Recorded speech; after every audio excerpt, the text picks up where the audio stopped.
Welcome, Blockhead Traders. Here at Blockhead Traders, I must inform you that we are not financial professionals. Nothing we say should be considered financial advice. We offer our own thoughts and opinions to you, the viewer, so that you can form your own conclusions. We expect you to make your own financial decisions. Today is Wednesday, September 1st, 2021, and this is Blockhead Traders Weekly. In this week's episode, I'm joined by fellow Blockhead trader Viper XL 007, and we're going to take you on two journeys today. The first journey, Viper is going to take you what he's looking at today and his plays and what the market's keeping his interest in. And then I'm going to take you on a journey to no man's land. I've got a couple of plays that have been hanging out there for months, going absolutely nowhere. They haven't hit my exit point on the bottom, and they haven't hit my exit point at the top, and I am frustrated. But before we hop to this week's episode, I want to give a shout out to two excellent links in the description below, a link to our Discord channel and a link to Sprocket888's Theta Gang trades. At the Discord channel, you can find fellow Blockhead traders present in there. You can chat with us. You can ask us your questions.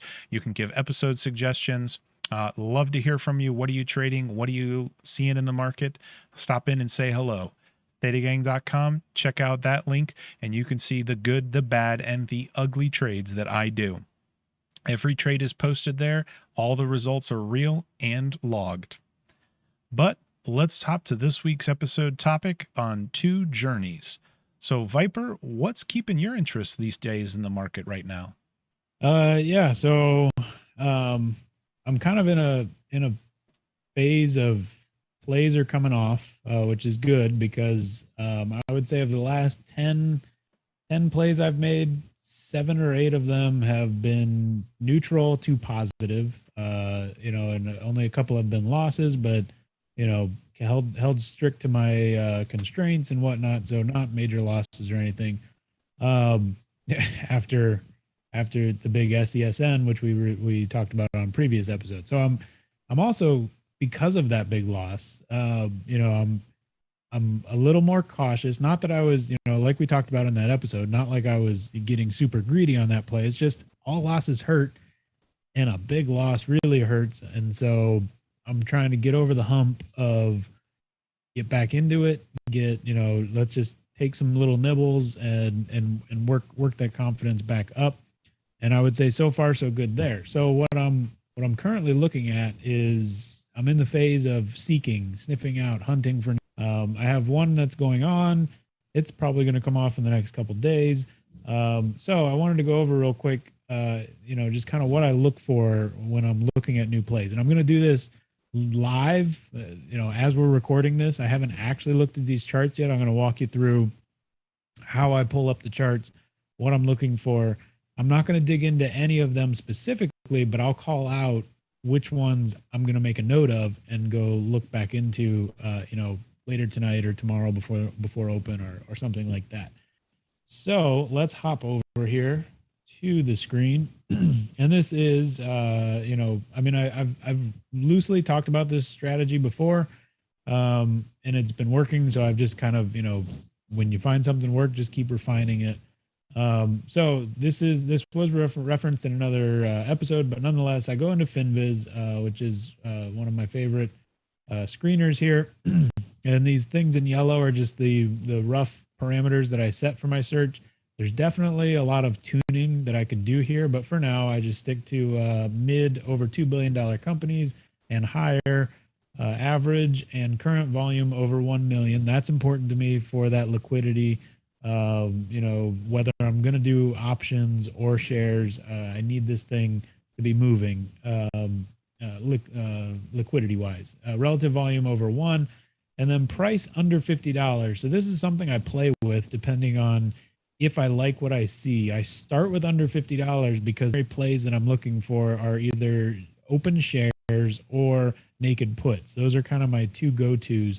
And so I don't want, the naked puts and stuff. I want to play those. I want, in the worst case scenario, like we've talked about before, if I'm going to hold these shares, if I'm going to go to assignment, I need to, under $50, I need to be able to, support that part of my play. If I don't like what I see under $50, then I'll bump it up and I'll change my mindset of what I'm looking for. So I get this filter going here, and then we jump to the charts and we change these two candles.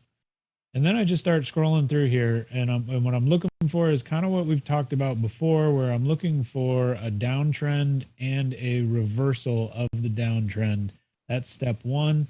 So ABEV here, we see a downtrend. We see a potential reversal of the downtrend. We did log a loss here, a couple higher lows coming out of that, and we're right at this previous level. So now we're trying to see if this previous level turns to support. But step two, I don't see an influx of volume down here on the bottom, which might be a little hard to see, but it'll be a little easier to see when we see a pop. Those are the first two things that I'll just kind of scroll through here. So ABEV, I might come back to, but I don't like the lack of volume on that. AMH here, there is some volume. It's not super high, but I also want to see a good clearing of the previous resistance that sent us down. So, I mean, even though this is an uptrend, this little cup and handle here, I want to see a clear of that, which it did clear, but not quite above what I'm looking for. So scrolling through here, nothing's jumping out.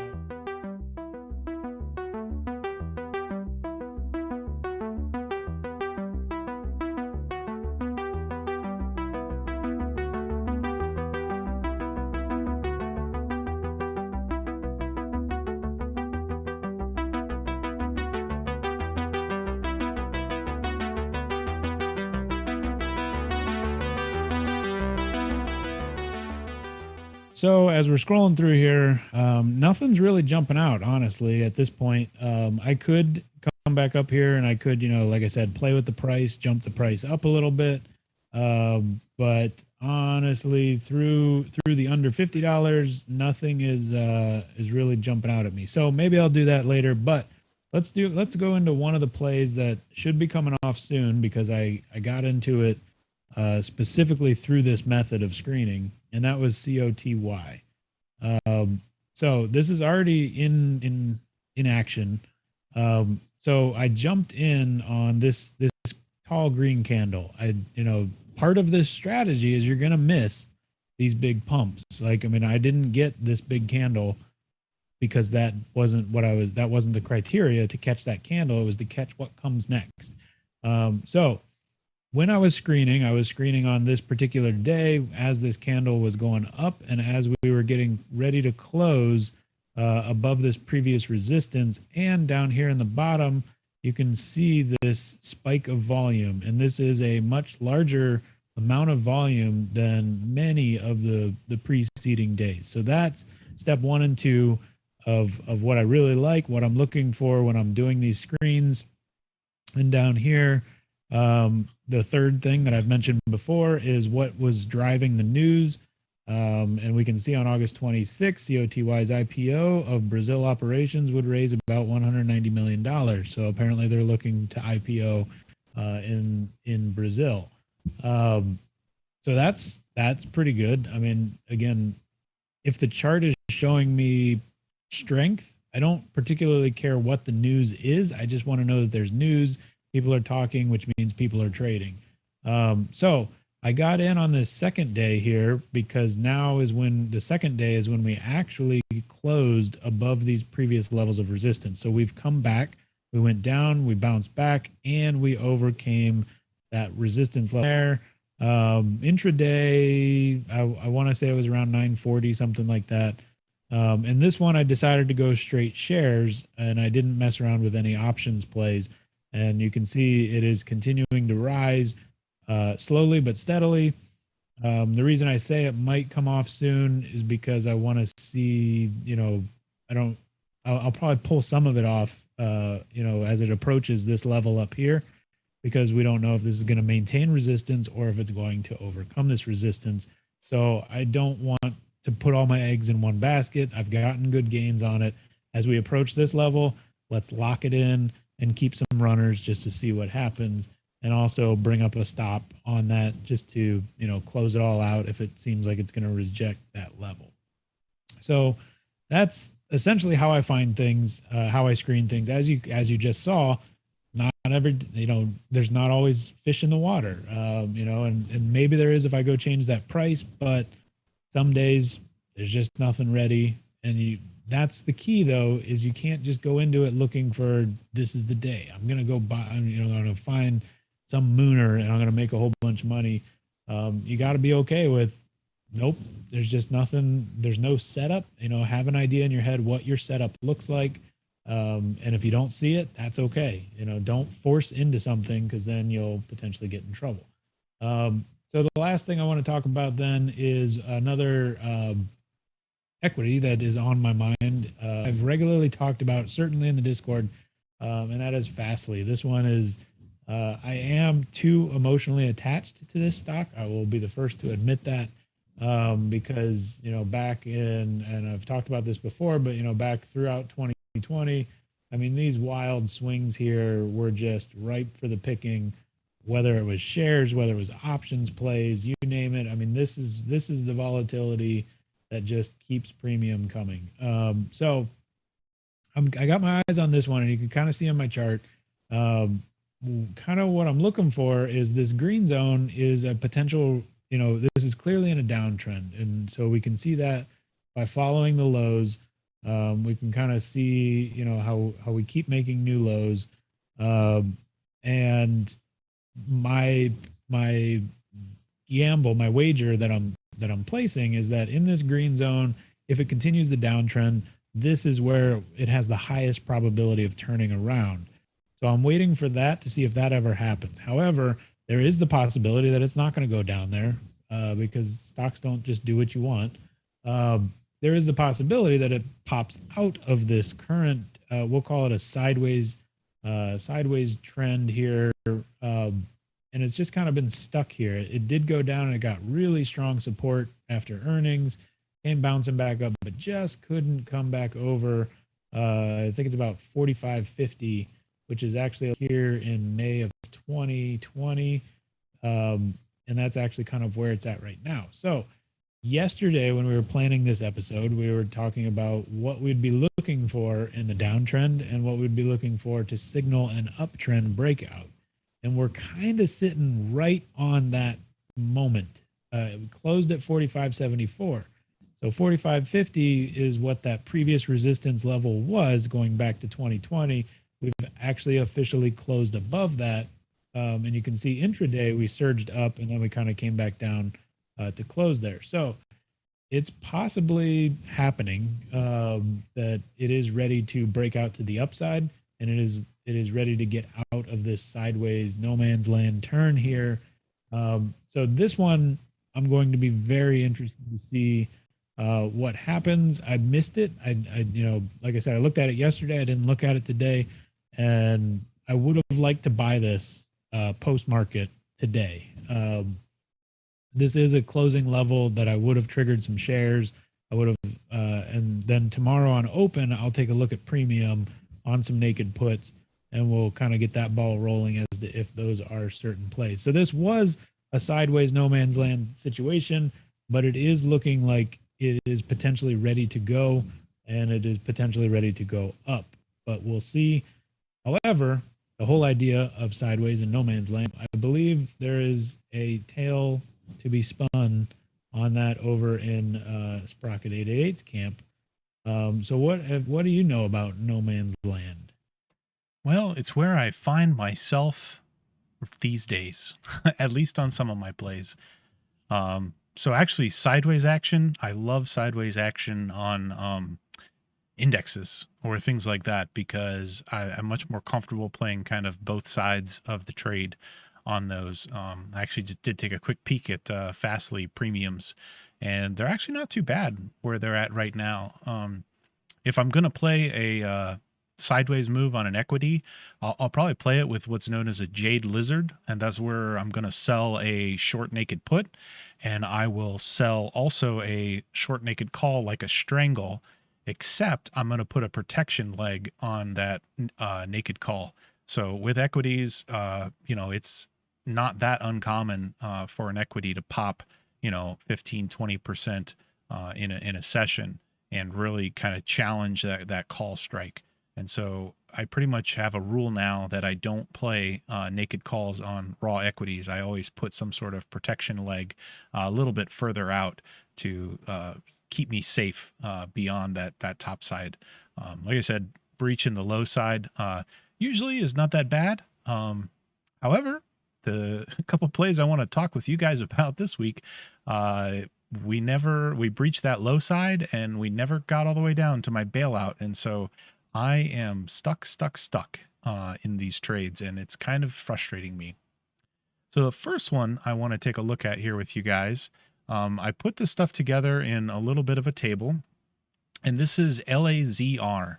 So LAZR, I'll show you a couple things in just a second, but this is a recap of where I'm at and why I'm stuck where I am. So LAZR, I currently have 2 short $30 puts. LAZR is currently trading at, where did it close today? 17.15. So I am in the money pretty good on this. However, I have a rule where my bailout price is basically 2 times my credit received. So I have been milking credit on this thing ever since February when I entered it. So my bailout price basically says, hey, keep hanging in there until this stock price gets down to about $8.25. At about that level, that's my max loss that I'm willing to take. And that's usually my exit point on the downside. So I entered this thing here. You can see on February 18th, I collected $3.50 in premium. Now this is per contract. So each of these is actually multiplied by 2 because in this way I am actually short 2 puts. We didn't hit my profit targets by the end of March, so I rolled that thing forward into April for another $1.15. Still no bueno on the play, so I rolled forward again for $1.25. Still no good. It didn't hit my profit target, so I rolled forward again to June, collecting another 80 cents. Rinse and repeat, rinse and repeat. And you can see what's happening here is I'm getting less and less and less premium. And so right now I have a total of $7.25 that I've collected off of this. I have not closed it out yet. And the reason that this premium has been going down is because this play has been getting deeper and deeper into the money, but not deep enough to hit my bailout price. So let me show you the chart, because the other phenomenon that is going on here. So I always talk about volatility, and volatility is what brings you premium. Now this chart back here is in the beginning of March. This is your volatility. So you can see up here we're about 120% volatility. And since that time, volatility is just down, down, down, down, just contracting. And today volatility is only around 60%. So I am stuck in this place where I am really needing this thing to start turning the other way, so I can start collecting or cashing in and closing this position out. But I'm getting frustrated by the amount of rolls that I have going on. $1,400 in premium, but it's not any good to me because to actually close out at this current level is about $13 a contract. So yeah, it's just is a frustrating position. Actually, Viper and I were kind of chatting about it in the Discord, and I don't know what to do here. Yeah. So LAZR is not good news on my side here. So if we hop over to the chart here, here's what I see. So a couple things. There's first, clearly, obviously, we're in this downtrend here, and so far there is no reversal of this downtrend. So for all intents and purposes, we are still well into a downtrend until we see, at this point, until we see a reversal of these lower lows. The action, which maybe is a good thing. Well, I don't know. We'll see. You can see this last dip to a low over here around 1440.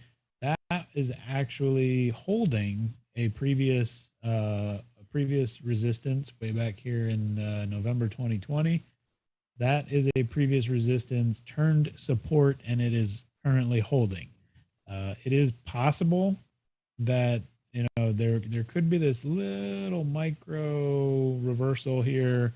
We popped up, we took resistance, we went up, we started, we got lower, but then we got support again. So kind of interesting to see where this next resistance goes.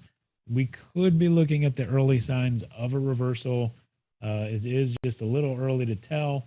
This level here that it's sitting at, that it's currently sitting at 1720. This has been a source of support in the downtrend. So it'll be very interesting to see what happens right here. The reason I say it's not great news is because if the downtrend continues, the probability, everything we talk about, it swings and probability and whatnot. This swing actually does not reset until we get all the way down here to $10, 10.30, somewhere around here, because you can see, make it a little more visible, this whole thing has been one giant swing to the upside to an all-time high, and then it has just been a constant with a stall around here, but it has been a constant retrace back down to the bottom of that swing. So to me, that's the bad news, is that it is downtrending and the bottom of that swing is around $10. But I believe that's at least higher than your bailout price, right? Yeah, that's not going to help me here. I'm going to be stuck in no man's land even longer because I can let it ride down there. Yeah. So I do think the next few days will be interesting. Rest of this week, just to see what happens here on this most recent action. If we achieve this level, which we haven't done yet, but if we can achieve that, then really we get signs of a turnaround, and then maybe we start heading back up to one of these other levels up here, 20, 20, 22. But that's a ways away. Always got to get that confirmation first. And right now we're just sitting on the line waiting for it. So I don't know, maybe you'll get your answer in a few days, maybe a week tops. But I guess good news, if I was finding a silver lining, there's a potential answer coming. Yeah, so I'm probably going to take action on this thing tomorrow. So I kind of held out for this episode to just kind of take a look at it. The reason I'm not going to hang on to this very long, or at least not without rolling, is because my options expire on the 17th of September. And if you haven't noticed, I'm almost $15 in the money on this. So I would say this is a pretty big risk for early assignment. When you're sitting $15 in the money, somebody can put these shares to me at $30 a piece. So I'll probably end up having to do some sort of roll here tomorrow. So I don't know that I'll wait for that answer before I decide what to do, other than kick the can down the road. One of the challenges here is a lot of times I'll end up trying to sell stuff on the call side, to pick up more premium, to kind of collect more stuff while I'm waiting for this thing to turn around. The reason that doesn't work in this particular situation is because we have drifted so far from the at the money. I would basically have to do what's called inverted, where I'm selling a call below my put, but the volatility contraction in this is so great from where I was, and it's pennies is what we're dealing with here, which, times 100. Okay, maybe I milk another 20 or 30 bucks by selling a call going inverted, which just isn't worth the risk to me.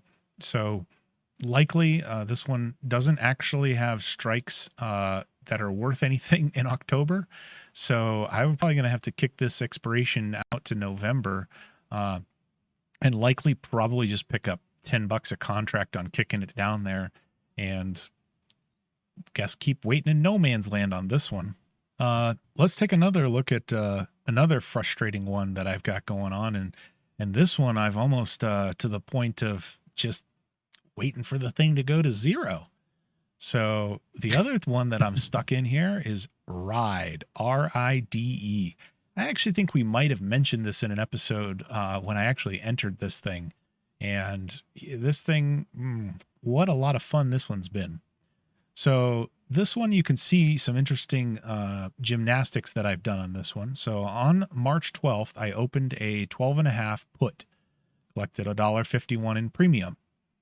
I got a little nervous on actually being able to collect all the premium. I think it started kind of showing a bear trend a little bit more. So I sold a naked call at 17.50 for a May expiration and collected a little bit of premium. I then, same day, because we're getting close to the expiration of this April put, or at least my 21 days to expiration rule. And so what I did was I opened up the call in May, and then I rolled the 12.50 put from April to May. And this effectively put me in a straddle in the month of May. And a straddle is just a call and a put at the same price, short. The stock continued to fall, and so what I did was I rolled down my call here from 17.50 to 12.50. Sorry, I was actually in a strangle here, where the call and the strike are at different call and the put are at different strikes. At this point, I rolled down into a straddle, so I was short the call at 12.50 and short the put at 12.50 for May expiration. That didn't pan out, so I rolled the whole straddle out from May to June, collecting another 80 cents. Now, at this point, I didn't want to stay in the straddle anymore because I believe the call was really getting challenged. And this was a trading mistake on my part. What I really should have done was probably cut bait here and just exit the trade. But I thought I'd collected so much premium, I can go ahead and close this call, which was getting challenged at the time. And so I actually paid $2.05 to close that, while still rolling out the put, thinking, we'll be good. You know, this will keep climbing through there. My put will print and we'll be good. Well, it didn't. So I ended up rolling the put from July to August, and then yet again from August to September. So currently I am short 4 puts at 12.50 on Ride. I have collected a total of $3.69 per contract. Now, what do I mean that this thing's going to zero? Well, my bailout price is not till $1.43. So that's a ways away from where we are today. I believe that on today's close, Ride ended up around $6.50. So, Yep. Viper, I know that you've played Ride before. Do you got any helpful advice for me? Yeah, so the way I played it before, and the advice that comes to mind, let's say, okay, so your first trade there was March 12th. Based on my experience with Ride, it was get out on March 13th. I touched it because it was, I mean, this was one of those ones that, I mean, it had some stupid premium. And honestly can't remember if I ended up taking a loss on it just to get out because things went south. But it was it's a very volatile stock, and the news just keeps getting worse for the company. I know that I talk about it doesn't matter if news is good or bad as long as there's news. I mean, to a point. And this is one that there's just not a lot of good things happening for Lordstown Motors here, and it's showing up. And the scary thing to me, which is why maybe not testing that bailout, is if we hop over to the chart here, we're in uncharted territory where this thing opened back in April 19 at around $9, $9 or $10, and then just flat, and then just whop, like just started going nuts. And so now we're coming way down here. We're in all-time low territory, and still maintaining a downtrend, which is just not great news, but also not great news in the sense that there's not history to go on. I mean, that's a big part of price action. And when you gain your confidence and probabilities is when you can look at a level and see, is this a flipped level? Was resistance now support or whatever?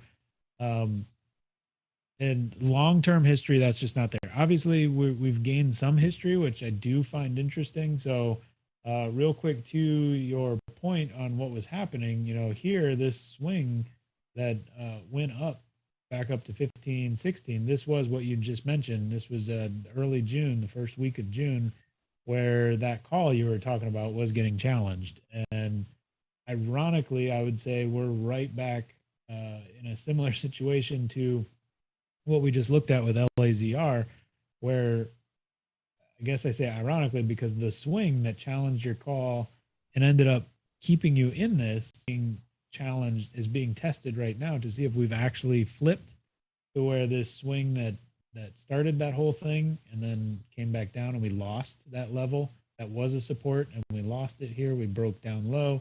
We got a new all-time low down here, 476, 473, somewhere around there.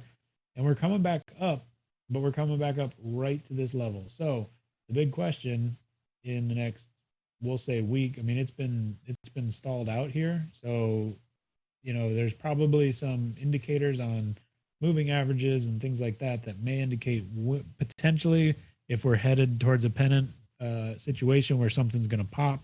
But we are, I do believe, at a critical juncture where we are testing this previous support level in the downtrend to see, is it going to become support again or has it flipped to maintain resistance? And if it stays resistance, then it probably won't be long before we're getting way down there to the very bottom of the barrel. And on this position, I yeah, the history I have with it, I'm not too optimistic, but again, that's where you got to separate your emotions from the technical chart reading. So on the technical chart reading side, it's again at an interesting inflection point to see if it can pass this test or if we stay resistance here, in which case, Godspeed. So what I hear you telling me here is I've got a chance. So what you're telling me is, yeah, I mean, you always have a chance. It's that probability fact. Yeah. I'll be the first to admit my probability's not looking so good.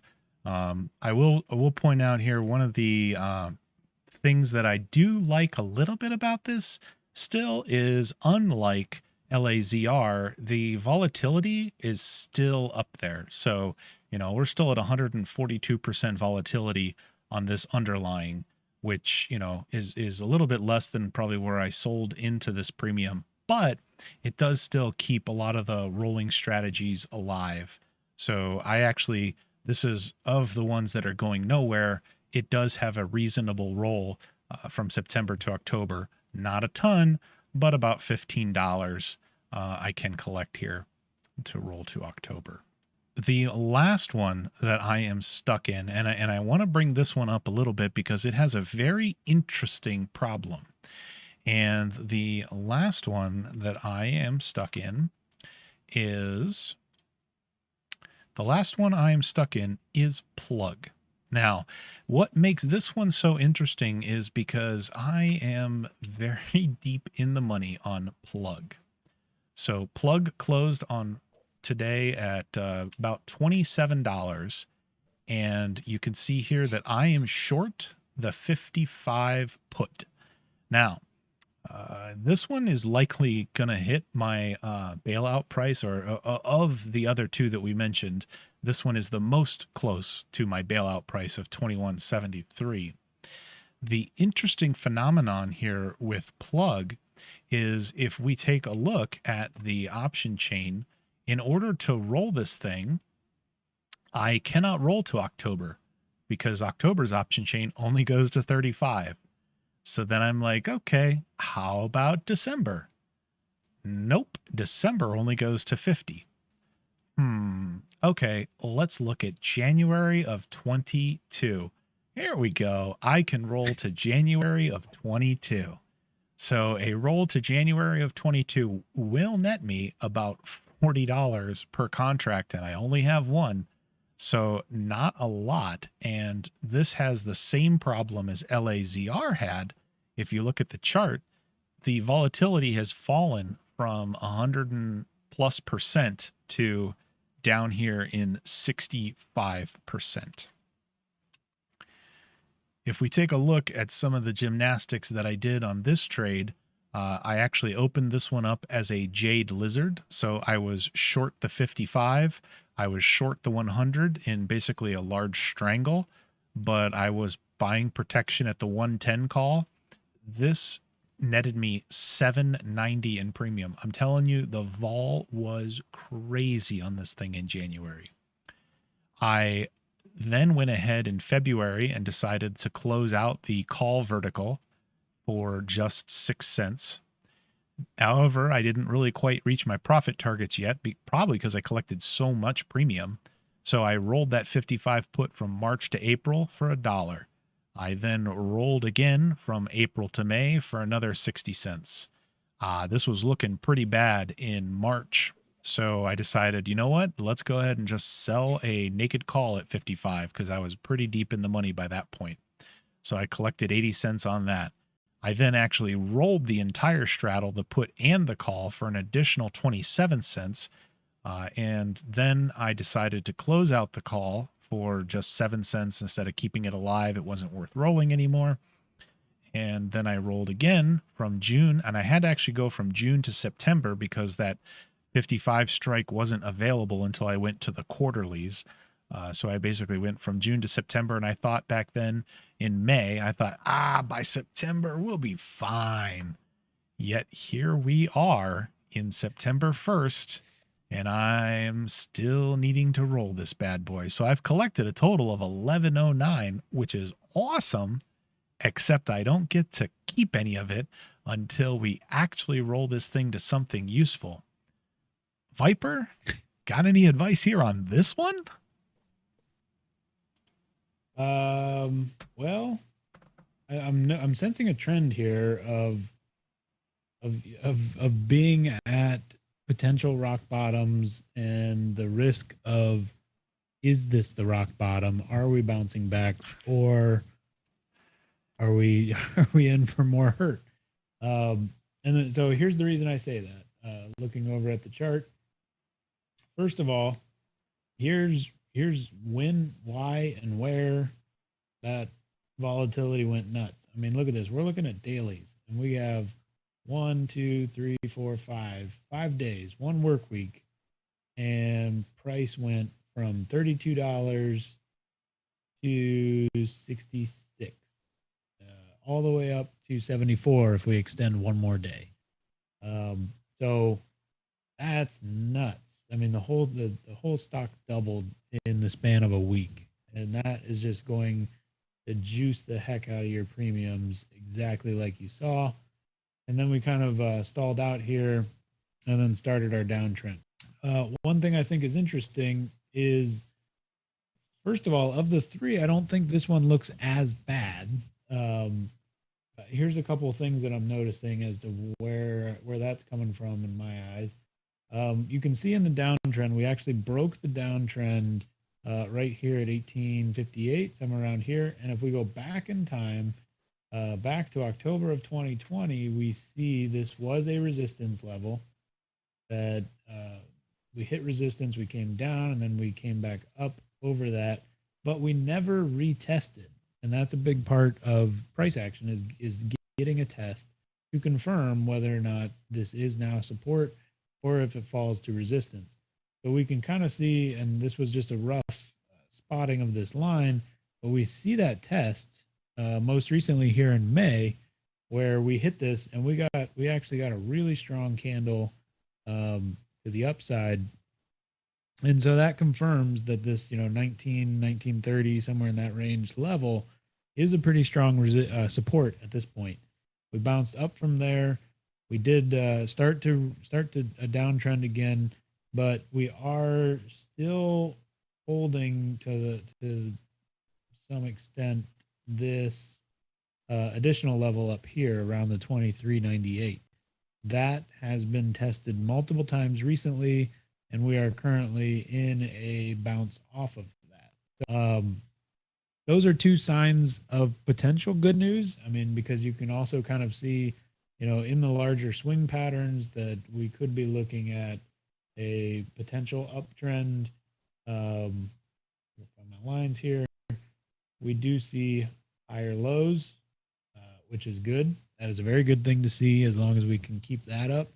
So now the question is, when the next low comes on this current rise, does it happen above 2345, or do we lose that?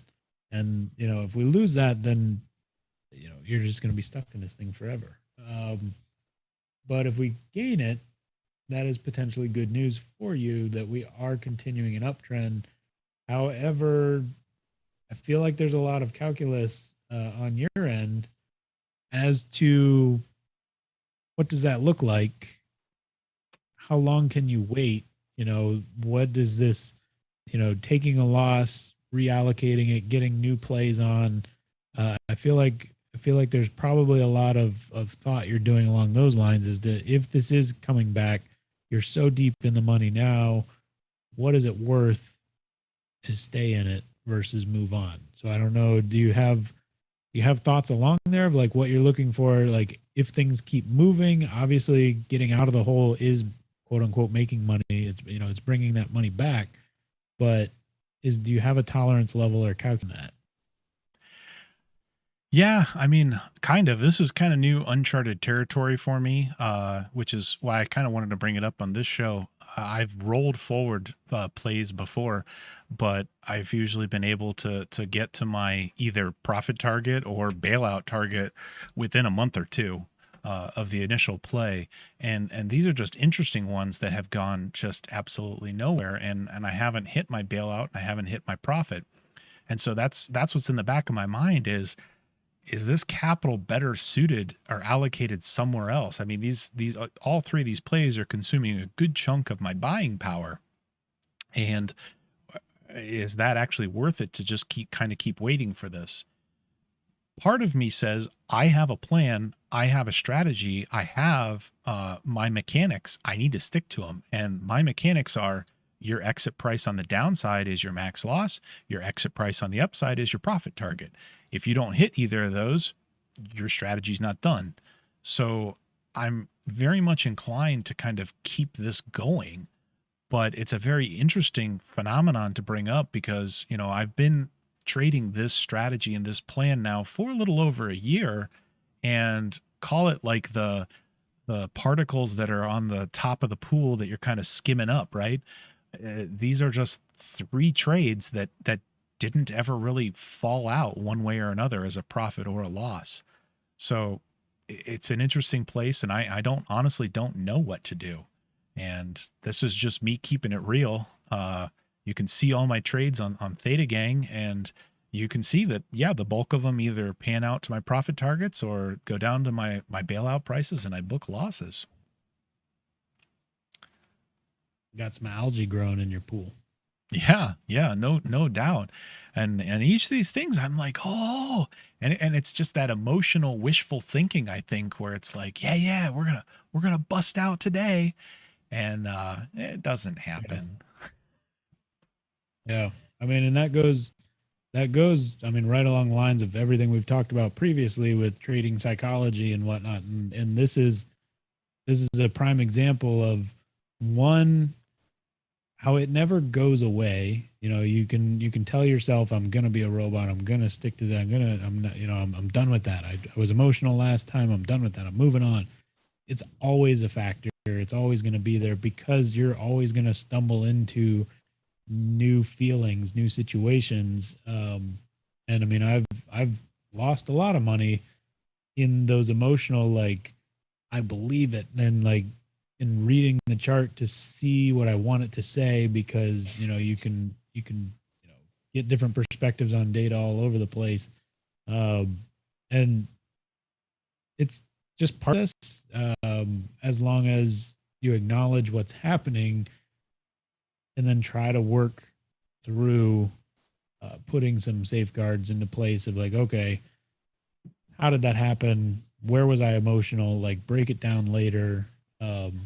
But I would say, certainly, like you said, the big part of this emotional trade is not necessarily reading the chart to be what you want it to be, but like you said, there's a whole additional emotional element to, I could do so much more with this money if it was freed up and I could just go get into something else and move on. And there's both, I would say, objective truth to that, as well as additional emotional truth of that's what you just want to see the money doing something. So just give it back and I'll just go take care of it.